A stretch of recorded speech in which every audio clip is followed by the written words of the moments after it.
السلام علیکم۔ آج ہم ایک ایسی کہانی کی تہوں میں اتر رہے ہیں جو محبت، خوف اور انسانی نفسیات کی جو سرحدیں ہیں ان کو چھوتی سی لگتی ہے۔ وعلیکم السلام۔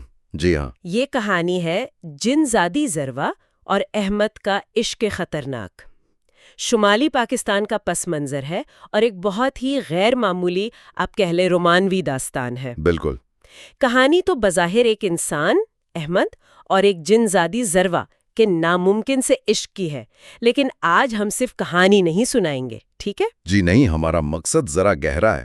ہاں، ہمارا مقصد ہے کہ اس کی پیچھے جو پیغامات چھپے ہیں، کرداروں کے جو محرکات ہیں اور محبت کا جو ایک روایتی تصور ہے، اس سے ہٹ کر یہ کہانی کیا دکھا رہی ہے، اس کا تھوڑا جائزہ لیں۔ بالکل، کیونکہ یہ صرف کوئی مافوق الفطرت رومانوی کہانی نہیں ہے۔ اصل میں یہ انسانی خواہشات، تنہائی، سماجک دباؤ اور وہ جو نامعلوم کی کشش ہوتی ہے نا، ان موضوعات کو بھی چھیڑتی ہے۔ صحیح۔ ہم دیکھیں گے کہ کیسے محبت کی شدت، یا شاید اسے جنون کہنا بہتر ہو، وہ دنیاؤں کے فرق کو مٹا سکتی ہے، اور پھر اس کی قیمت کیا ہوتی ہے۔ تو آئیے اس پراسرار اور کافی سوچنے پر مجبور کرنے والی داستان کا گہرائی سے جائزہ لیتے ہیں۔ دیکھتے ہیں احمد اور ذروہ کی کہانی ہمیں محبت اور انتخاب کے بارے میں کیا سوچنے پر مجبور کرتی ہے۔ ضرور۔ اچھا، تو سب سے پہلے ماحول کی بات کرتے ہیں۔ کہانی کا ماحول ہی بہت اہم ہے نا؟ جی بالکل۔ یہ شمالی پاکستان کا ایک چھوٹا سا گاؤں ہے، الگ تھلگ سا۔ اور وہاں وہم اور روایات کا بہت گہرا اثر ہے، مطلب لوگ مانتے ہیں ان چیزوں کو بہت زیادہ۔ اور اسی گاؤں کے کنارے وہ ویران حویلی خاموش۔ نام ہی کافی ہے۔ جی، یہ جگہ خود ایک کردار جیسی لگتی ہے، صدیوں پرانی، رازوں سے بھری ہوئی، اور خوف بھی ہے اس سے جڑا ہوا۔ یہ ماحول بنانا بہت ضروری تھا کہانی کے لیے، میرے خیال میں۔ بہت کلیدی ہے۔ مصنف نے ایک ایسی فضا بنائی ہے جہاں یہ جو مافوق الفطرت واقعات ہیں نا، وہ بالکل ممکن لگنے لگتے ہیں۔ اچھا۔ گاؤں والوں کا وہ اجتماعی خوف، حویلی کے بارے میں وہ کہانیاں کہ وہاں ایک جن زادی قید ہے، یہ سب مل کر ایک نفسیاتی دباؤ بناتے ہیں۔ اور اسی ماحول میں احمد جیسا کردار ہے۔ جی، احمد، جو ان سب سے الگ ہے۔ احمد کا کردار دلچسپ ہے۔ وہ عام گاؤں والوں جیسا نہیں ہے، حساس طبیعت کا ہے، کتابیں پڑھتا ہے، فطرت سے لگاؤ ہے۔ تو کیا یہ جو اس کا مختلف ہونا ہے، یہی اسے ذروہ کے لیے ایک آسان ہدف بناتا ہے؟ یہ ایک اہم نقطہ ہے۔ احمد کا کردار ایک طرح سے آؤٹ سائیڈر کا ہے۔ وہ اپنے ماحول سے پوری طرح مطابقت نہیں رکھتا۔ اس کی وہ حساسیت، وہ تجسس، یہی اسے ان چیزوں کی طرف کھینچتا ہے جن سے دوسرے لوگ ڈرتے ہیں۔ تو حویلی اس کے لیے صرف ڈر کی جگہ نہیں ہے؟ نہیں، بالکل نہیں۔ اس کے لیے وہ ایک راز بھی ہے جسے وہ جاننا چاہتا ہے، اور شاید یہ اس کی اپنی زندگی کی جو یکسانیت ہے، اس سے فرار کا ایک راستہ بھی ہو۔ اچھا۔ اور پھر ذروہ کا تصور، ایک جن زادی۔ ہماری لوک کہانیاں میں تو جنات بہت طاقتور ہوتے ہیں، پراسرار اور اکثر خطرناک بھی۔ جی ہاں۔ یہاں جن زادی کا تصور اسے اور بھی پیچیدہ بنا دیتا ہے۔ مطلب ایک غیر انسانی ہستی جو محبت بھی کر سکتی ہے، لیکن شاید ہمارے انداز میں نہیں۔ ہاں، یہ جن زادی کا کردار خود بہت تہہ دار ہے۔ وہ کوئی عام بھوت یا چڑیل نہیں ہے۔ روایات میں تو جنات اپنی مرضی کے مالک ہوتے ہیں، ان کے اپنے قوانین، اپنے معاشرے ہوتے ہیں۔ صحیح۔ ذروہ کا وہ صدیوں سے قید ہونا اور پھر محبت میں دھوکہ ملنا، یہ اس کے کردار کو ایک، آپ کہیں، المیاتی پہلو دیتا ہے۔ لیکن اس سے اس کی محبت جائز تو نہیں ہو جاتی؟ نہیں، بالکل نہیں۔ اور آگے چل کر ہم دیکھتے بھی ہیں کہ اس کی محبت شدید ہے اور قابض بھی ہے، پوزیسو جسے کہتے ہیں۔ کہانی میں جو پہلا سامنا ہے احمد اور ذروہ کا، وہ بھی بڑا ڈرامائی ہے۔ احمد مزار پر ہوتا ہے رات کا وقت، جی، اور اسے حویلی کی کھڑکیوں سے روشنی نظر آتی ہے۔ قریب جاتا ہے تو وہ ٹھنڈی ہوا کا جھونکا، اور پھر وہ آواز، ہاں، احمد احمد۔ یہ صرف ڈرانے والی بات نہیں لگتی، اس میں جیسے کوئی پکار ہو، کوئی بلاوا ہو۔ یہ منظر کہانی میں وہ جو مافوق الفطرت عنصر ہے نا، اسے بہت مضبوطی سے قائم کرتا ہے۔ آواز کا وہ میٹھا مگر درد بھرا ہونا، ٹھنڈی ہوا کا احساس، یہ ذروہ کی موجودگی کا احساس دلانے کے حسیاتی طریقے ہیں۔ اچھا۔ اور یہ احمد کے تجسس کو خوف پر غالب آنے کا پہلا اشارہ بھی ہے۔ وہ ڈر کر بھاگتا ضرور ہے، لیکن یہ تجربہ اس کے ذہن پر نقش ہو جاتا ہے۔ اور پھر وہ خواب، خوابوں کا سلسلہ شروع ہو جاتا ہے۔ جی، خواب بہت اہم ہے۔ ایک حسین پراسرار لڑکی ذروہ خواب میں آتی ہے اور کہتی ہے تم میرے ہو۔ یہاں آ کر حقیقت اور وہم کی لکیر دھندلانے لگتی ہے۔ بالکل۔ کیا یہ صرف احمد کے اپنے خیالات ہیں یا یہ واقعی ذروہ کی طرف سے کوئی کوشش ہے؟ یہیں سے احمد کی جو نفسیاتی کشمکش ہے وہ گہری ہوتی ہے۔ مصنف نے خوابوں کا استعمال بہت خوبصورتی سے کیا ہے۔ یہ ذروہ کے لیے ایک راستہ ہے احمد کے لاشعور تک پہنچنے کا۔ تم میرے ہو، یہ جملہ ہی بہت کچھ کہتا ہے۔ جی، یہ محبت کا اظہار کم اور ملکیت کا دعویٰ زیادہ لگتا ہے، اور وہ ٹھنڈک جو احمد جاگنے پر محسوس کرتا ہے وہ صرف موسم کی وجہ سے نہیں ہے، وہ ذروہ کی غیر انسانی فطرت کی علامت ہے۔ یہاں ذروہ کے کردار کی پیچیدگی پھر سامنے آتی ہے۔ صدیوں کی قید، محبت میں ناکامی۔ کیا اس کی محبت صرف قبضہ ہے یا اس میں تنہائی سے نکلنے کی شدید خواہش بھی شامل ہے؟ یہ سوال کہانی کے بالکل مرکز میں ہے۔ ذروہ کا کردار، جیسا میں نے کہا، سیاہ اور سفید نہیں ہے۔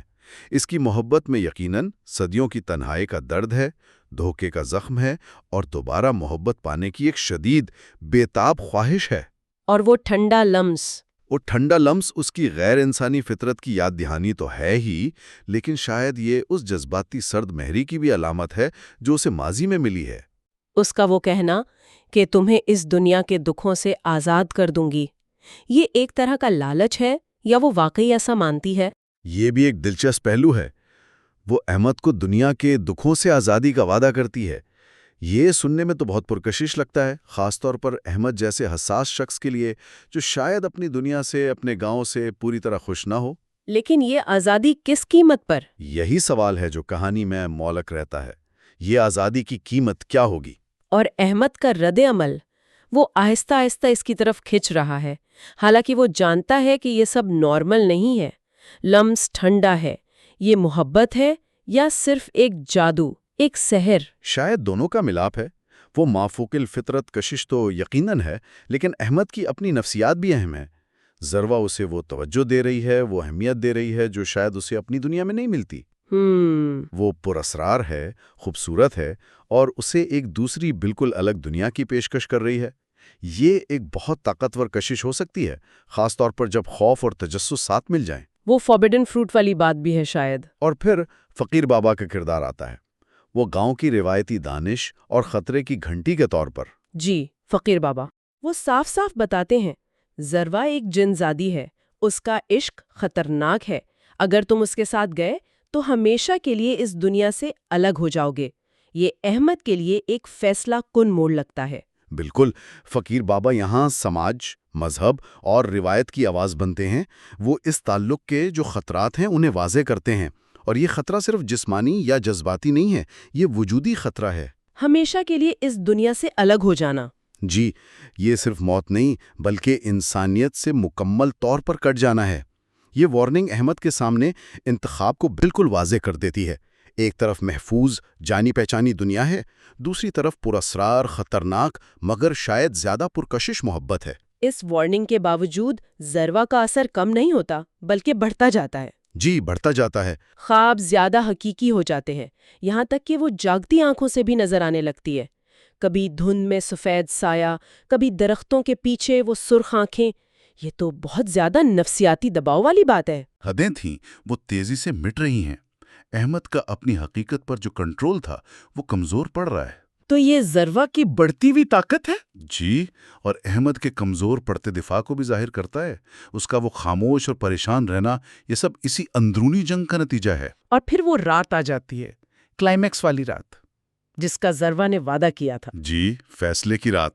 گاؤں میں طوفان ہے، آسمان پر سرخ بجلی کڑک رہی ہے، اور ذروہ احمد کے کمرے میں ظاہر ہوتی ہے۔ لمبے سیاہ بال، جلتی ہوئی آنکھیں، دھند کا ایک حالہ سا اس کے گرد۔ منظر تو بہت گوتھک قسم کا ہے۔ بالکل، یہ منظر پوری کہانی کا جو تناؤ ہے اسے ایک نقطے پر لے آتا ہے۔ ماحول کا طوفانی ہونا وہ احمد کے اندرونی طوفان کی عکاسی ہے، اور ذروہ کی وہ ظاہری شکل وہ بھی اس کی طاقت اور غیر انسانی فطرت کو ظاہر کرتی ہے۔ اور اس کا وہ کہنا، میں تمہیں لینے آئی ہوں احمد، اس میں دعوت بھی ہے اور حکم بھی۔ ہاں، اس میں کوئی سوال نہیں ہے، کوئی درخواست نہیں، یہ ایک فیصلہ ہے جو سنایا جا رہا ہے۔ میں تمہیں لینے آئی ہوں، بس۔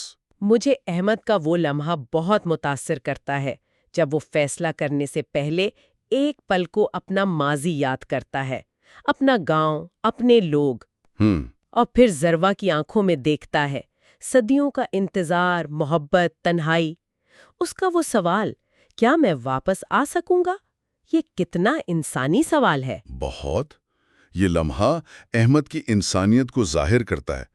وہ اب بھی اپنی جڑوں سے، اپنے ماضی سے جڑا ہوا ہے، لیکن پھر زروا کی آنکھوں میں وہ صدیوں کی تنہائی دیکھتا ہے۔ شاید اس کے اندر ہمدردی جاگتی ہے، یا شاید خوف۔ اور زروا کا جواب، واپس نہیں آ سکو گے، لیکن تم اکیلے بھی نہیں رہو گے۔ یہ جواب بے وقت خوفناک بھی ہے اور کسی حد تک تسلی بخش بھی۔ یہ اس فیصلے کی حتم نوعیت کو واضح کر دیتا ہے۔ یہ راستہ ناقابل واپسی ہے، ون وے ٹکٹ۔ اور پھر وہ فیصلہ کر لیتا ہے، کہتا ہے کہ خوف ختم ہو گیا ہے، سکون محسوس ہو رہا ہے، اور وہ زروا کا ہاتھ تھام لیتا ہے۔ اب یہاں سوال پیدا ہوتا ہے، کیا یہ واقعی اس کی آزاد مرضی تھی؟ یہ کہانی کا سب سے بڑا اور شاید سب سے اہم سوال ہے۔ یا وہ اس مقام پر پہنچ چکا تھا جہاں اس کے پاس کوئی اور راستہ بچا ہی نہیں تھا؟ کیا یہ انتخاب تھا یا مجبوری؟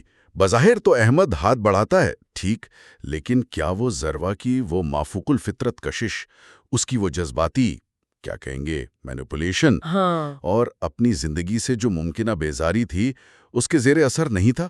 سوچیں، صدیوں پرانی تنہائی کی طاقت ایک نوجوان حساس ذہن پر کیا اثر ڈال سکتی ہے؟ صحیح۔ تو یہ کہنا بہت مشکل ہے کہ یہ مکمل طور پر آزادانہ فیصلہ تھا۔ شاید یہ حالات، نفسیات اور وہ مافوق الفطرت اثرات، ان سب کا ایک پیچیدہ نتیجہ تھا۔ ہاتھ تھامتے ہی منظر بدل جاتا ہے۔ وہ حویلی کے اندر ہیں۔ جی، حویلی کے اندر۔ دیواروں پر سرخ روشنی ہے، قدیم الفاظ لکھے ہیں، ٹھنڈک ہے، خوشبو ہے، ایک بالکل نئی الگ دنیا۔ ہاں، یہ اس نئی دنیا کی پہلی جھلک ہے۔ یہ انسانی دنیا سے بالکل مختلف ہے، پراسرار، قدیم اور شاید خطرناک بھی۔ وہ سرخ روشنی، وہ قدیم الفاظ، یہ سب اس جگہ کی غیر انسانی تاریخ کی طرف اشارہ کرتے ہیں۔ اور زروا کہتی ہے، یہ میرا گھر ہے احمد، اب تمہارا بھی۔ یہ استقبال ہے یا قید کا اعلان؟ یہ بے وقت اپنائیت بھی ہے اور ملکیت کا اظہار بھی۔ احمد نے ایک دنیا چھوڑی ہے اور دوسری میں قدم رکھا ہے، لیکن سوال یہ ہے کہ کیا یہ اس کی اپنی دنیا ہوگی یا وہ ہمیشہ زروا کی دنیا کا ایک حصہ بن کر رہے گا؟ ادھر گاؤں میں کیا ہوتا ہے؟ صبح ہوتی ہے، احمد غائب۔ جی، احمد غائب۔ کھڑکی پر زروا کے سرخ چادر کا ایک ٹکڑا ملتا ہے، اور دیوار پر خون جیسے رنگ سے لکھا ہے، وہ اب میرا ہے۔ یہ تو زروا کی طرف سے کھلا اعلان ہے اس کی ملکیت کا۔ اور فقیر بابا کہتے ہیں کہ احمد نے اپنا فیصلہ خود کیا ہے۔ یہ گاؤں والوں کے لیے کہانی کو ایک طرح سے بند تو کر دیتا ہے، لیکن ان کے خوف کو شاید اور بڑھا دیتا ہے۔ بالکل، گاؤں والوں کے لیے احمد ایک سبق آموز کہانی بن جاتا ہے۔ نامعلوم سے چھیڑ چھاڑ کا انجام، فقیر بابا کا تبصرہ، شاید گاؤں والوں کو تسلی دینے کے لیے ہو، یا شاید وہ واقعی مانتے ہوں کہ ایک نقطے کے بعد انسان اپنا راستہ خود چنتا ہے، چاہے وہ راستہ بظاہر تباہی کا ہی کیوں نہ ہو۔ تو احمد کا غائب ہونا حویلی خاموش کے راز کو اور گہرا کر دیتا ہے۔ جی ہاں، وہ راز پہلے سے زیادہ گہرا ہو جاتا ہے۔ اور کہانی کا جو انجام بتایا جاتا ہے وہ بھی بڑا عجیب ہے کہ اب راتوں کو پہاڑوں سے کبھی کہکہوں کی اور کبھی رونے کی آوازیں آتی ہیں۔ کہا جاتا ہے کہ زروا اور احمد ایک ساتھ رہتے ہیں، ایک ایسی دنیا میں جہاں محبت اور خوف ساتھ بستے ہیں۔ محبت اور خوف کا ساتھ بسنا۔ اور احمد کی حالت، نہ وہ انسان رہا نہ جن، ایک درمیانی حالت میں ہے۔ یہ کوئی روایتی خوشی خوشی رہنے لگے والا انجام تو بالکل نہیں ہے۔ نہیں، بالکل نہیں۔ یہ اختتام کہانی کی اصل روح کو ظاہر کرتا ہے۔ یہ محبت کی غیر روایتی، پیچیدہ اور شاید تکلیف دہ تصویر ہے۔ محبت اور خوف کا ساتھ بسنا، یہ کیا مطلب ہوا؟ یہ شاید اس تعلق کی مستقل نوعیت ہے۔ احمد کو محبت تو ملی، لیکن اس نے اپنی انسانی شناخت، اپنی انسانی دنیا کھو دی۔ وہ ایک، کیا کہتے ہیں، ایک درمیانی جگہ، لمنل سپیس میں ہے، دو دنیاؤں کے بیچ میں معلق۔ تو کیا یہ خوشی ہے؟ کہنا بہت مشکل ہے، شاید نہیں۔ کیا یہ سکون ہے؟ یہ بھی کہنا مشکل ہے۔ یہ ایک لازوال بندھن ضرور ہے، لیکن اس کی نوعیت شاید انسانی سمجھ سے باہر ہے۔ اور حویلی اب بھی وہیں کھڑی ہے، کبھی کبھی اس کی کھڑکیوں سے روشنی بھی جھلکتی ہے۔ جی، یہ اس بات کی علامت ہے کہ کہانی ختم نہیں ہوئی، وہ جاری ہے۔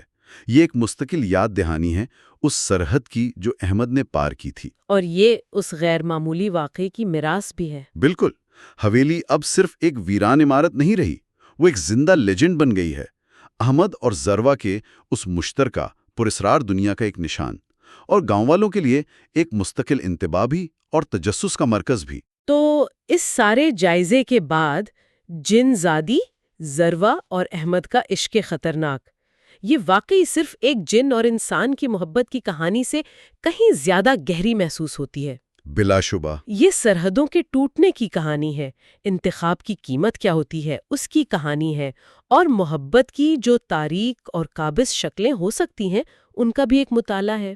یقیناً یہ ہمیں بہت کچھ سوچنے پر مجبور کرتی ہے۔ محبت کی حدود کیا ہیں؟ کیا ہر قسم کی محبت، چاہے وہ کتنی ہی شدید کیوں نہ ہو، قابل قبول ہے؟ احمد کا انجام کیا ظاہر کرتا ہے؟ کیا یہ ایک انوکھی مافوق الفطرت محبت کی فتح ہے یا انسانی ارادے کی شکست؟ اور ذروہ کا کردار؟ ذروہ کا کردار ہمیں سکھاتا ہے کہ تنہائی اور ماضی کے زخم محبت کو کیسے مسخ کر سکتے ہیں، اسے کیسے قابض اور خطرناک بنا سکتے ہیں۔ آخر میں ایک خیال جو میرے ذہن میں آ رہا ہے اور شاید ہمارے سننے والوں کے لیے بھی غور طلب ہو۔ جی، احمد کی کہانی میں ایجنسی یعنی اس کی اپنی قوت ارادی کا کتنا عمل دخل تھا؟ کیا وہ اپنی تقدیر کا مالک تھا یا وہ محض ایک بڑی مافوق الفطرت شطرنج کی بساط پر ایک مہرہ تھا جسے صدیوں پرانی خواہشات اور طاقتوں نے اپنی مرضی سے چلایا؟ یہ بہت گہرا سوال ہے۔ اس کہانی کی روشنی میں کیا انسان واقعی اپنے فیصلوں میں مکمل طور پر آزاد ہے، خاص طور پر جب وہ نامعلوم کی کشش کا سامنا کرتا ہے؟ یہ سوال کہانی کا اختتام کھلا چھوڑ دیتا ہے، اور شاید یہی اس کی خوبصورتی ہے۔